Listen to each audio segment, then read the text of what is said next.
All right, back on Monday. Let's check out our amazing concrete job. That gave us a couple days to dry, so that's a little better than before, to cure. We're going to take our forms off, clean up the edges a little bit, take our tarp down, and then we're going to start building our wall. I'm going to connect it here and there. Probably have to shim this out a little bit, a ½ inch, and then figure out what we're going to do up at the top at the rafters. Pulling the tarp down. One of the first things we got to do is take the form off, but we also got to cut that old rafter, and then this double top plate. Going to cut that off so our soffit will run flush across there. Our form held up nice. We'll pull these off. I'm not sure I want to take them off yet because I want to cut that. And if it falls down, I don't want to hurt our edge of our concrete because it's only a couple days old.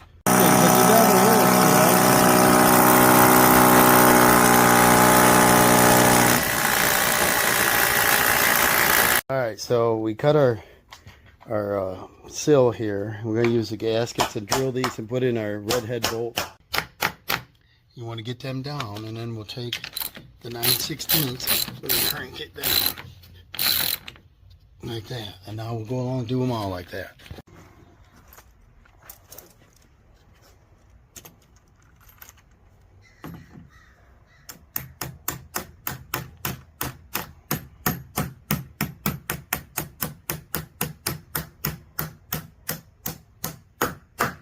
Tap this one in too while you're at it. Keep our wall straight here and tighten her up. And not loosen enough? If it gets stiff, we'll just wallow the wood out a little bit. There you go. Nice job. Now we're going to have a strong anchored wall. This wall's plumb, so we can do our top plate. We snap a line from there to there. We know where it's got to go. We'll cut our top plate, and then we'll measure in between, and we'll try to get an average and get this up straight. So we got our sill bolted down. We got our top plate up plumb with our wall. We're not exactly straight because these two buildings are not square with each other. So we're cutting these to what it is because we don't want to jack up in the center of the roof. We're just going to be putting them in to what they are.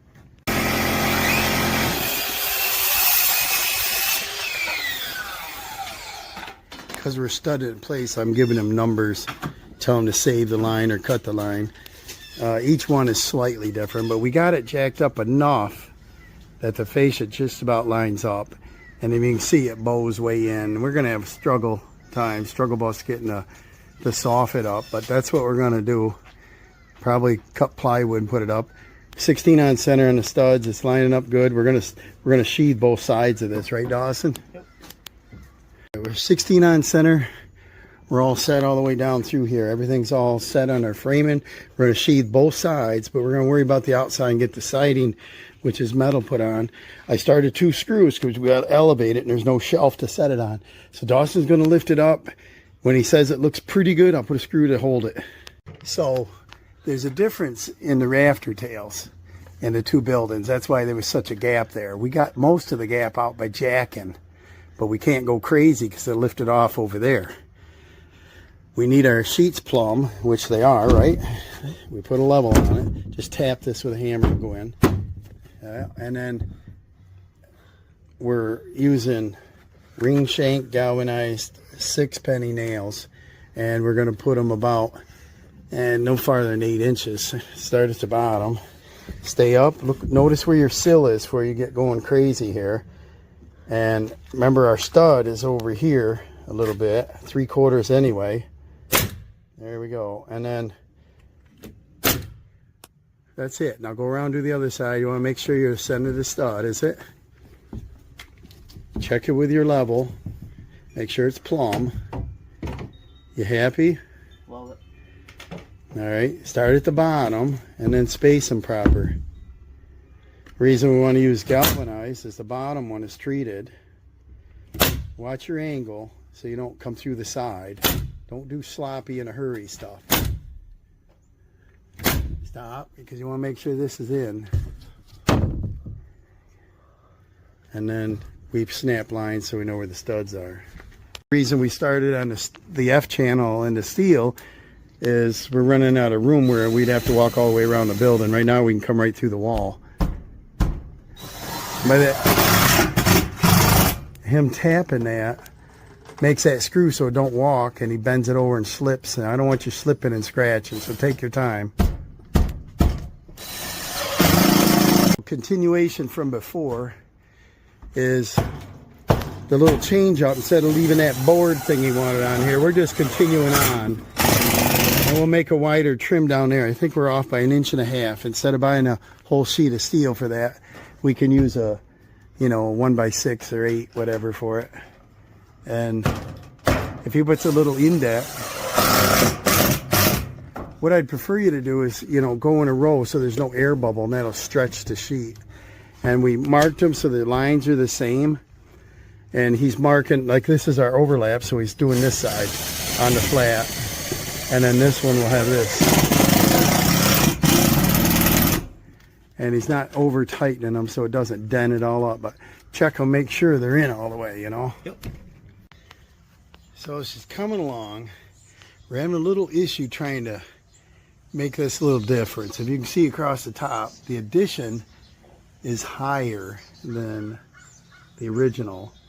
And you've got to go with that. And metal, you can't really tweak very much. And so we cannot keep the bottom flush. And I don't really want to cut along the bottom. It'll look terrible. I don't ever want to take the temper out of it. But, you know, if we kept running this level, we'd have to buy like 10-foot sheets, whatever. If they're in stock, I don't know. And then we got to trim all that off just to keep a straight line. You know, and this is a baby courtyard back here. It's only a 12 by 25. So he just gets to a shed. He said he's the only one going to see it. But I can't make it look pretty because I can't stretch it. All right, we just loaded up. I took our barbecue tank. I got a torch, large torch there. We can heat up the blacktop. The neighbor had some gravel down here at the end of the drive he wanted to get rid of, so I grabbed 2 buckets of that, which is way too much, but I never want to run out. And then the homeowner might want a little more out back where we set them forms, because there's a divot. He might say to put it back there. We got our hand tamper. We put on the plate tamper, a wheelbarrow. So now we're loaded up so that we can do the blacktop on the inside there, so we can flush out his floor so he can walk close to the wall without, you know, stumbling, because when the blocks tipped out, the blacktop dropped. So we're all set for the evening. I got some miscellaneous, and then we got to run over to Lowe's and get some plywood to do the soffit tomorrow. And I think we had 2 bags of concrete out of 42, right? And we're going to return them and give him a little credit and pick up a couple things. And we should be able to finish that project up in about a half a day. All right, forgot the video. We're running little rafter tail sisters on there because a couple of these are pretty rough, aren't they? Yep. And I want to make sure we're connecting to something, but we've already cut 1/2 inch nice piece of ply, and that's what the soffit's going to look like. The homeowner wants to paint it, so we're giving him a nice surface to paint. And in between the panels are not going to line up on the joists. Our building's about 20. I don't remember how long this is, do you? 30. Was it 30? I think. And I want to be able to do it out of 1 sheet of ply. And that's how we're doing it. And it's going to seal it off and keep the critters out, you know. And he probably will end up caulking the edges when he's painting. And then it'll be bug proof and look great. All right, we got the rest of the soffit up. And then the corner board's on. We threw his ladder brackets up here so his ladders are off the ground. Now Dawson's got to pick up this debris, pick that metal up, put it up on the rack. And we're all done back here. Now we're going to head inside and put sheathing on the inside wall for his tool system. We're back inside. We're going to do the OSB. We're going to do smooth side out. That way the homeowner can paint this. The other side's rough and it's going to absorb too much paint. And so 3 sheets there, and then we're going to put a little gravel in, tamp it down, then we're going to put our blacktop in here next. We got the sheathing on this wall. Looks pretty good. Look where we're starting now. We got our coal patch dumping in there. We're going to grade it out. The homeowner had one old hard bag. We're going to put the torch to it, warm it up. Just cut the bag and dump it out, dog. I'll torch it. And then struggle bus on that one. And then we're all done out back. We got the ladder racks up, everything. So now we're going to come right around this corner, get this leveled off so he's got something decent to stand on. We're going to run the tamper. We got the plate tamper if we need it, or the hand tamper. Get this down.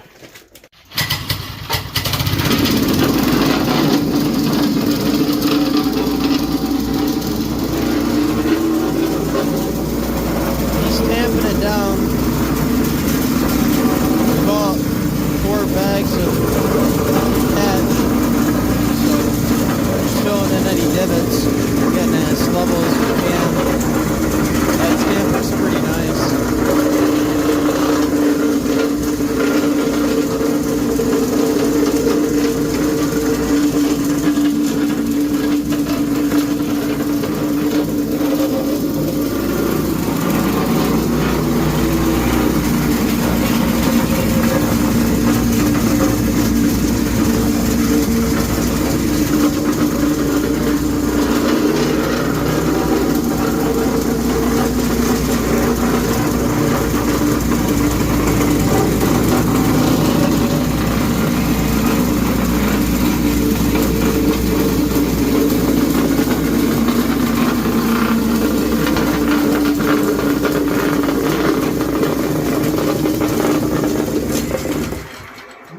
Indoors, but it levels out pretty nice.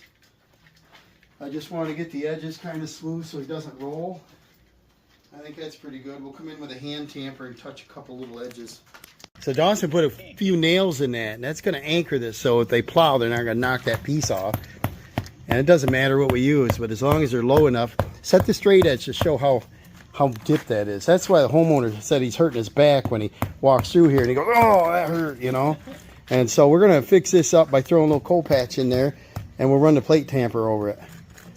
See? And those nails will keep it biting so it doesn't knock it out. Well, we just had a little downpour, but we got this little patch in. Saw cut that out, and that thing was way high. It was, what, over 4 inches high, right? Yeah. Yeah, you got a couple little roots in there, but he, you know, throws his back out. You put a straight edge across there. That one's about 6 down, and this one's about 4 down. And he'd like them fixed, so we bought a couple more bags. We got a different brand, but a couple more bags. I tried the Quickcrete this time. It's at the local store over here. So we got to cut that piece of paper in there, but this turned out pretty nice. It's a lot better than it was. Minimal amount of labor we could do. That shelf will be handy if he wants to go ahead and stack a heavy system in there, you know. And compared to the other side over here we did last time, he's got a lumber rack. It's got a lot more organization. Now he can get his truck on this side, and this is a workshop over here. So this can be handy and really a nice value for his money. The rain is let up here, but it's a muddy mess. We do have a little bit of gravel we could put down here to kind of clean this up a little bit. But we got to work back in there. You see how loud a square this is? It's 22 inches here in the front, and it's like 12 in the back. I'm going to try to use that old building back there and use a horizontal jack I built and try to push this building forward. He disconnected the fence there, and if we can slide that forward, it's on, instead of skids, it's on deck post-ups, those little concrete things with the X bracket in the top. So I wouldn't have chose them, and I just told the homeowner if they falls off that's not really my doings, but if it falls off, we'll have to help him get it jacked, but he said go ahead and try it. So right now there's 0 clearance on the back corner, and this has about, what, 11 inches, 12 inches. So you can just squeeze in there, suck it in, and then we will try to get him more clearance and get it squared so this roof doesn't drip onto it, and the back roof of this shed touches the neighbor garage. So we're trying to get it this way and squared up, so he'll get best of both worlds. But I don't want to crawl back here in the mud right now. I think I'll show you, actually. I'll walk back here and see how wet it is. See how close these buildings are in town. We've got 3 inches here, and it's touching back there. And it's about about 12 inches there and about 18 here. So if we can get an easy 6 to 12 inches forward on that side, it is super tight. I don't even know how he built it. He built it in place here. But see, this roof has leaves and debris on it, and they can't even exit. So this is going to be leaking. So we're going to try to help him out. It's a fun little wet project, is it, D? I don't know. I don't have my boots on, but it's going to be a muddy mess back there. Let's see if we can slide that forward. I could put a, you know, the winch and strap and then hook to this cedar tree here. I got a 12,000 pound Champion winch. It should pull it, but I think it'll crush the corners. And so the way I'm thinking is on the vinyl siding, you know, don't put the block here, but put it here. So if I can put a board here and push from the backside, we won't break his siding. And that's what I'm going to attempt. So follow along. We're just copying the whole thing here, use up these bags. But see how we're fixing the edge? He wanted to come up in here and not have the water problem. Water comes in and see, it won't go over that lip. And then we got this edge. He's got it rolled off halfway decent. We're gonna run the plate tamper through there. You know, for the amount of bags, like what, 17 something a bag. It's a pretty cheap fix here. And he's gonna tamp that down, but I can do this with a plate compactor. And then we've got 2 little spots inside we're gonna fix. So Dawson's dragging around. We're gonna get an average here because it's a lumpy drive all over, but right here is where he wants to park, and he turns his ankle. So level that up, get our edge nice and thick. We're gonna run a plate tamper around this. Gonna look a lot better. So the finished product is so much better. See that? It's not beautiful, but it's not a $6,000 driveway either here. So see, he's got issues over here. We're not dealing with that. He didn't mention it, but we did go across here. And when that door was down, there's a 2-inch gap under it. So now it's better. We patched that and one little one over there. And we previously poured the concrete float in there. And then in this side, we just filled these 2 divots in. So when he puts his sealer on here, it'll be so much better. But there's an example. You see how that rolls down? There's a cabinet here. That goes down like 6 inches right across there. So he said at a later date, whatever. But this is going to get his system in here. He's got a tool rack system or something. Then he put them lumber racks up. So he's getting this garage a little bit fixed up. Looks good. We're going to go out back and move that building now. See if that works. All right, so we only got 1.5 inches. We got 14 3/4. So up here, we're only away from the building 2 inches. But we got 2 inches, Dawson. Better than nothing. Water can drip now instead of back up. But look what it's doing for damage up here. It's all icky. Take all this stuff out. Give me numbers over there to see how much we actually moved. Measure from that building. What was it? Walk around the corner. What is it right there? It's 13. Okay. And it was 22 up there. What is it now? See if we actually moved this side only or moved the whole shed. 21. 21, and it was 20. 2.5. 2.5. We went 1.5 inches. That's about right. So if we had super strong jacks, well, look at that one. I bent it right in half. And this one, the gears broke out of it. So serious tonnage trying to slide a building versus jacking. But we need jacks, and they got to be low down. And my farm jack, if I did put it under there, if it could fit, I'd have to dig a hole. And I'd probably need more than one of them. And they're 6,000 pound. And if they had put that on skids, we could just pull it, you know. Why didn't they put it on skids? Well, is it a bust or not? It's moved, but it didn't move much. So we're gonna need probably those container lifts, and they got, you can use your hydraulic jack to lift the building up, and they have a hook on them, and they go down underneath.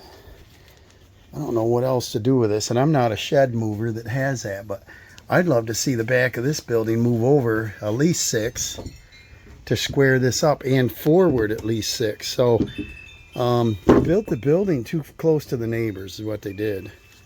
But we broke 2 jacks. We spent almost an hour on it, and I'm going to give up on it and tell him we need different equipment, and he'll pay for it if we do it. We'll have to buy them, and I think they're like 40 bucks on Amazon. You can get them little lift jacks for containers, but they'll have a bracket that goes down and in. And if we set one here on blocks, set one there on blocks, and jack, we should be able to lift one whole side up. But I think the problem lies with using those deck blocks. There's no way that's going to slide when it's sitting in that. If you put it on skids that run this way, I could have just pulled it. So don't build like that. Well, it sort of worked, but now the nut is stripping off. See, we got a little bit of room up here now. It moved just about an inch. Not much. I don't see too much here, but I want to go inches and inches, you know. So probably if we had a hardened steel nut on there, but our socket's slipping. This is a Cornwall 3/4 deep and impact, and it's stripping on a nut. So I'll try something else. The second one here, I got just a little 2-ton or whatever, and that has, I took the handle out. That's also 3/4. I could probably try both jacks at the same time, might be smart. End this video out here. I'm not going to do any more with it today, and the homeowner's not home, so we're not going to waste a lot of labor time. He's going to come back in here and put crushed stone or something for the drippings off the roof. That's what I do to cut back. See, the splash is up 3 feet high, 4 feet high here, so I throw crushed stone in there. We're going to get our debris picked up out there. We got our driveway fixed. He should be real happy with that. We got a lot of things done, and the whole issue was the water coming off the roof, snow setting in here, rotting out that wooden 8x8 sill there. We poured a concrete wall all the way across now, and we got the building elevated minimum of 8 inches underneath it. So this is going to last another 100 years. And thank you for watching. We'll see you on the next one, guys.